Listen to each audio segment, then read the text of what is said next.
Hello and welcome back to another episode of the NBAUSCAST. I'm your host Kade, and I know what you're thinking. 2 episodes within a week, there must be something going on. But today we're going to be discussing a few different things, starting off with a few clips that have been sent to me by listeners of the podcast, believing that Lebron is still ahead of Kawhi. So we're going to start by listening to those 2 clips, and then I'll be discussing why they are both wrong. So the first clip that we're going to be listening to is by Colin Cowherd. So let's listen to the clip that he had on his podcast and radio show. It's full of guys who are long and athletic, and they've got one special skill. But the league, everybody in this league except LeBron has a hole in their game. Kawhi Leonard doesn't pass. The Raptors were 17-5 last year when he didn't. Hey. So Colin's first comment about Kawhi Leonard is that he doesn't pass. So this season, Kawhi Leonard is currently averaging about 5.2 assists per game. He is ahead of 2 point guards, Jamal Murray and Kemba Walker. So for someone that doesn't even run the point to be averaging more assists than actual point guards who lead an offense, I'd say is actually pretty good. And 5.2, it's only about 1 to 1.5 less than LeBron's career average. So that's pretty good in my opinion. He also tries to punish Kawhi for his team being a positive record without him playing. One thing you cannot do is say that a player isn't good just because he's surrounded by a good team. If that was the case, without Kawhi, are the Raptors winning last year's NBA Finals? No, definitely not. Do they even get to the finals without Kawhi? No, they don't. Kawhi had one of the best playoff runs last year that we've seen in a long time. And without that run from Kawhi, the Raptors don't even get to the finals. So if this is a good argument for Kawhi not being a good player or better than LeBron, does that mean that the best player of all time, Michael Jordan, isn't that good of a player? The year that he went out of the league, the Bulls the next year were only 2 games worse without Jordan, led by Scottie Pippen. They went from 57 wins to 55 wins. And the only reason they didn't make the NBA Finals at a shot at a championship is because of a bogus call by an NBA referee in the Eastern Conference Finals, which you can look up if you're saying I'm just using that as an excuse. So on Colin's theory, that means Michael Jordan mustn't be any good either, because the Bulls only lost 2 extra games without Jordan. So that theory doesn't pan up either. I'm sorry, Colin Cowherd. The next clip we're going to be listening to is from an avid LeBron lover, Nick Wright, of First Things First. In this clip, he'll be talking about passing the torch and how players have tried to get it and yet LeBron still holds on to it. So let's listen to that clip now. Now, people have tried to give it to Kawhi when LeBron didn't have it wasn't able to defend it, and Giannis is coming now. So his point that LeBron wasn't able to defend the title because he was out, which he's inferring to the 27 games LeBron missed due to injury. So when we look at those 27 games, the Lakers' record was 9 wins, 18 losses. Now, if you take away both 9 wins and 18 losses from the Lakers' final record of 37-45, that gives them 26 wins, 27 losses. They still were below 500 as a team. The cutoff to make the NBA playoffs last year in the Western Conference was 48 wins, 34 losses. 14 games above 500. The way that the Lakers were trending, LeBron wasn't getting them to the playoffs regardless if he was injured or not, based on the evidence of where the team was standing whilst he was healthy and playing. And I've discussed in previous podcasts about Giannis apparently coming for it because Kawhi absolutely shut him down in the playoffs after Giannis was up 2-0 and got absolutely shut down by Kawhi and the Raptors, who went on to win the championship. So until Giannis proves in the playoff, I'm not going to have Giannis taking the throne from LeBron. So in my opinion, last year, Kawhi Leonard took the throne from LeBron after he became Finals MVP after his incredible playoff run and win in the finals over the Golden State Warriors, who, yes, were depleted, but with KD and Clay healthy, no team was beating them. So that doesn't take away from Kawhi either. So right now, I guess you could say, but LeBron's having a career year, averaging a double-double with assists. He's never done it in his career before. Well, did you know that LeBron actually leads the league in minutes played in the fourth quarter when they're actually leading by 10 or more points? You know what that means? LeBron is stat stuffing. He's trying to build up his stats because he's going for the career longevity records to help in his argument for GOAT, which, by the way, he won't ever win. Kawhi right now is actually averaging more points than LeBron, the same amount of rebounds, but less assists. So LeBron has to be better than him still. Yet Kawhi's defense is on another planet compared to LeBron James. Kawhi is a 2-time Defensive Player of the Year. LeBron's never done that. Kawhi has played against LeBron twice this season in Clippers vs Lakers. So on Boxing Day in Australia, Christmas Day in America, the Clippers beat the Lakers. Now, it was a close game, 111 to 106. Fair play. You know what Kawhi had in that game? 35 points, 12 rebounds and 5 assists. He was defending LeBron in that game, who was only able to rack up 23 points with Kawhi giving him the business. LeBron only shot 37% from the field and 16% from three-point range, 2 for 12 attempts. That is obviously because of Kawhi's defense on him. Opening day of this season, Clippers beat the Lakers by 10 points, where Kawhi didn't have Paul George either. Dropped 30 points, 6 rebounds, 5 assists. LeBron had 18 points on 36% shooting and 20% shooting from three-point range. 2 games they faced this year, and 2 games Kawhi has absolutely owned LeBron. Now, let's move to the All-Star game, which apparently means nothing according to one of my listeners. However, as everyone knows that watched the game, that game was played harder than any All-Star game that I've seen in probably the last 10 years. The fourth quarter defense was absolutely insane. All these best players in the world on one court fighting it out for the win, trying to honour Kobe Bryant and win the first Kobe Bryant MVP award. Who won that All-Star MVP award, actually? Kawhi Leonard. In every game that matters, Kawhi has stepped up and owned LeBron, beating him twice. Then, on LeBron's team in the All-Star game, wins the first Kobe Bryant MVP award for the All-Star game, which I think a lot of people are overlooking. He was the best player on the floor then. He was the best player on the floor in both LA Lakers, LA Clippers games this season. And going back to the NBA Finals, even when KD was playing in the playoffs, Kawhi was still the best player in the playoffs, even when KD was healthy. And he was definitely the best player on the floor during the finals, but obviously we discussed that was part due to injury. But Kawhi was still balling out even when those players were healthy. Kawhi right now is the best player in the league.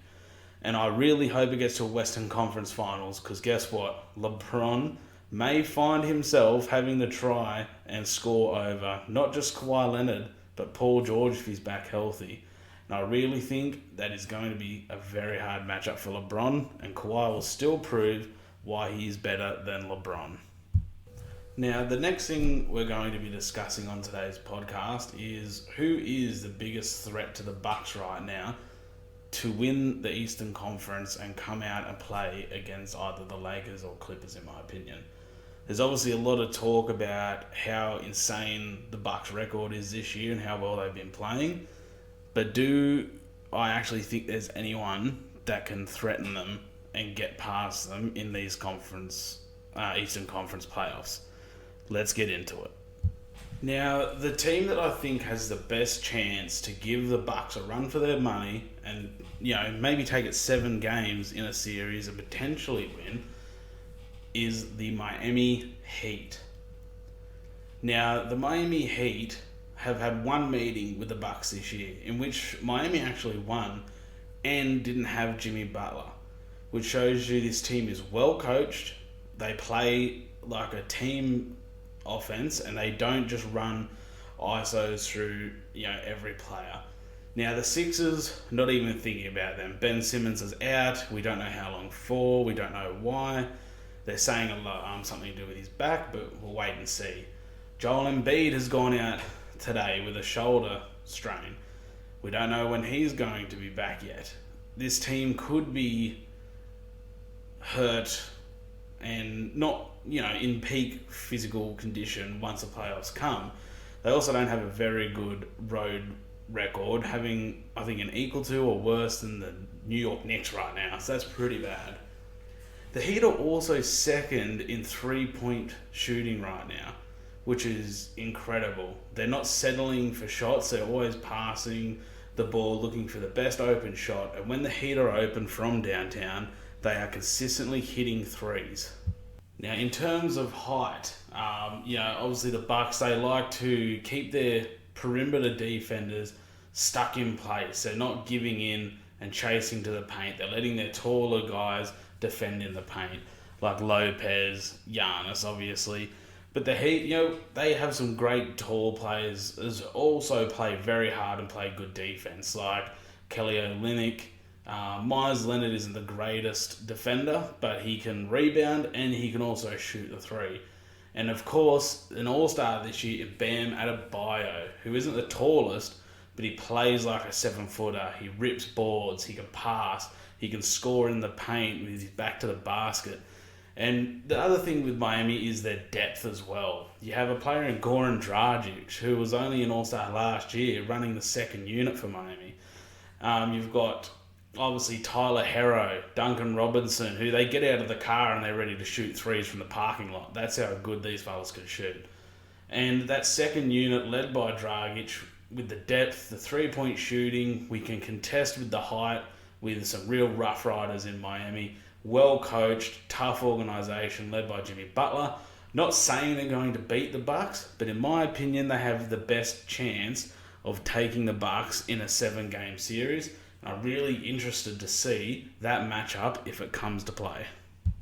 Now, the last thing I want to discuss on today's podcast is the Rookie of the Year race.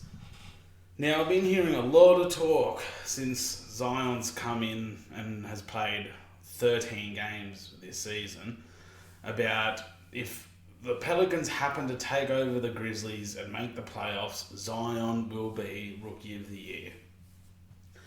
Now, I'd like to discuss this because it's not going to happen. Now, the Pelicans may take over the Memphis Grizzlies and become the 8th seed and Grizzlies fall out. But Zion, in my opinion, cannot win Rookie of the Year this season. Reason 1, Zion came into the league this year very, very late. Missed the first pretty much 2/3 of the season. Now, I acknowledge that he is averaging 23 points and 7 boards since coming into the league, which is incredible. He's ripping the ball out of dudes. He's getting awesome transition buckets, scoring in the paint, using his body like a big man should, which is incredible to watch. But the thing is, Ja Morant for the Grizzlies has been playing incredible. He has them at the 8th seed in the Western Conference right now with no All-Stars on the team. He, as a rookie, is leading this team to the 8th seed right now. He's played a full season and is pretty much a borderline All-Star level player with the way he's been playing. Right now this season, Ja Morant has been averaging 18 points and 7 assists. That is really good for a rookie. And the only way that Zion will be able to take over Ja Morant in the rookie race is if he happens to play twice as good as Ja Morant does and gets him to the playoffs. The thing is, to play twice as good as Ja Morant right now, twice as good as that is an MVP. And Zion is not going to be playing at an MVP level. He's definitely playing at an all-star level so far, but so's Ja Morant in my opinion. And like I mentioned, without any all-stars, without any other big-name players, Ja Morant in a loaded West is currently 8th. That is incredible to see from a rookie. And I think the hype of Zion, how the media is hyping him up and putting him in everything, has put a blur on what Ja Morant has done this season. And I think we need to shed light on the fact that Ja Morant is balling. He's leading the rookie race. Early in the year, I thought Kendrick Nunn might have had a chance if he kept balling the way he was balling. He's still playing well, but he's not at Ja Morant's level right now. Ja Morant is going to win this rookie race. And unfortunately for Zion, if he had came back earlier, maybe only missed the first 20-something to 30 games maximum, I may have given him a chance. But the fact that he's come back so late, Ja Morant's playing at the level he is, I can't see Ja Morant not winning Rookie of the Year. If somehow Zion wins it, I think there should be an uproar about it because he doesn't deserve to win it. And the thing about that is the media is playing Zion up so much. Like, for instance, in the Lakers and Pelicans game where LeBron won. At the end of the game, everywhere was being shared. LeBron versus Zion. Look at their numbers. The thing is, Brandon Ingram was the best player for the Pelicans that game. He had more points than Zion. He shot better from the field than Zion. He ran the offense better. He just had a better game overall. And they're not even talking about Ingram because the media is hyping Zion up so much to the point that they're already acting like he's a superstar, which he isn't. And he also isn't going to be Rookie of the Year. That is Ja Morant's, and I think we need to pump the brakes a little bit on Zion as well. Given he's only 13 games into his career. Yes, he started off really well, but he's only 13 games into his career. I need to see a track record before I'm going to crown this man one of the best in the league. And the thing is, he, like I mentioned, without a track record, he can't win Rookie of the Year either. Another concern I have, though, for Zion is he doesn't seem to have gotten in any better shape and lost any weight. He's got a frame and agility and bounce and fast twitchies. He's very fast, can jump high, but he's carrying close to 280 pounds, and some have reported nearly 300 pounds of weight. On a frame like that, it reminds me of a situation that Max Kellerman has brought up on First Take.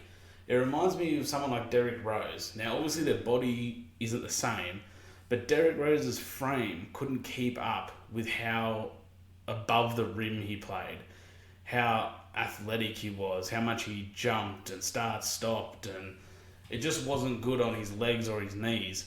Now, add 200 pounds onto the knees, like Zion's got, and I think there's a real concern for health there. I think Zion needs this off-season to really focus on getting more in shape, get down to about that 240, 250 pounds maybe, instead of close to 300. And you're going to see someone that can maintain health and will probably be an all-star next year. But in terms of Rookie of the Year, right now, that is Ja Morant's, and no one else should or can win that award. Thank you so much for listening to this episode of the NBA Auscast. If you'd like to discuss any of the topics that I've mentioned, you can follow me on Twitter at NBAUSK,